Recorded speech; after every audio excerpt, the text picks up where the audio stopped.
আসসালামু আলাইকুম। 2024 সালের বার্ষিক পরীক্ষার নবম শ্রেণীর ডিজিটাল প্রযুক্তি বিষয়ের মানবন্টনের সিলেবাস আজকের ভিডিওতে আমি তোমাদেরকে দেখিয়ে দিব। এই সিলেবাসের উপর ভিত্তি করে তোমাদের সামনের বার্ষিক পরীক্ষা অনুষ্ঠিত হবে।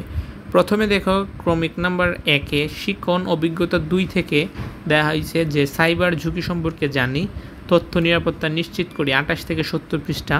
শিক্ষণ অভিজ্ঞতা 3, নাগরিক সেবায় স্বচ্ছতা ও জবাবদিহিতা, 71 থেকে 101 পৃষ্ঠা। শিক্ষণ অভিজ্ঞতা 4, সমস্যা সমাধানের প্রোগ্রামিং, 102 থেকে 145 পৃষ্ঠা। চলো নেটওয়ার্ক বানায়, শিক্ষণ অভিজ্ঞতা 5, 146 থেকে 168 পৃষ্ঠা। মূল্যায়ন কাঠামো, শিক্ষণকালীন মূল্যায়ন 30%, সামষ্টিক মূল্যায়ন 70%। সামষ্টিক মূল্যায়নে তোমাদের পরীক্ষা হবে 100 মার্কের। সেই 100 মার্কে তুমি যত পাবা সেটাকে 70%-এ কনভার্ট করে তোমার রেজাল্ট প্রকাশ করা হবে।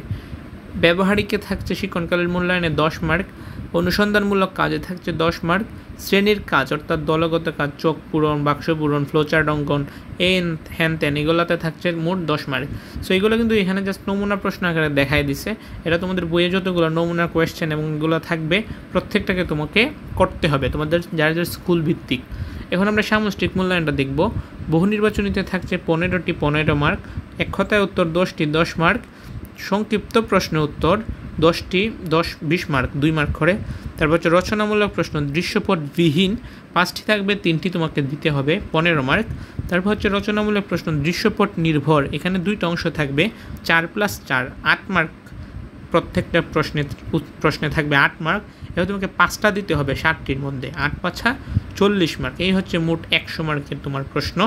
আর এই সময় থাকছে হচ্ছে তোমাদের জন্য 3 ঘন্টা সময়। তো আজকের মধ্যে এ পর্যন্তই। এই নিয়মে কিন্তু তোমাদের সামনের বার্ষিক পরীক্ষাটি অনুষ্ঠিত হবে। অবশ্যই তুমি ভিডিওটি ফ্রেন্ডসদের কাছে শেয়ার করে দিবা। আর যারা আমাদের চ্যানেলে নতুন আছো তাদেরকে বলবো যে চ্যানেলটি অবশ্যই সাবস্ক্রাইব করে রাখো, কারণ পরবর্তীতে তোমাদের এই ধরনের education related update, information, suggestion সমস্ত কিছু আমাদের চ্যানেলে পেয়ে যাবা। সো আজকের মতো এ পর্যন্তই। আল্লাহ হাফেজ।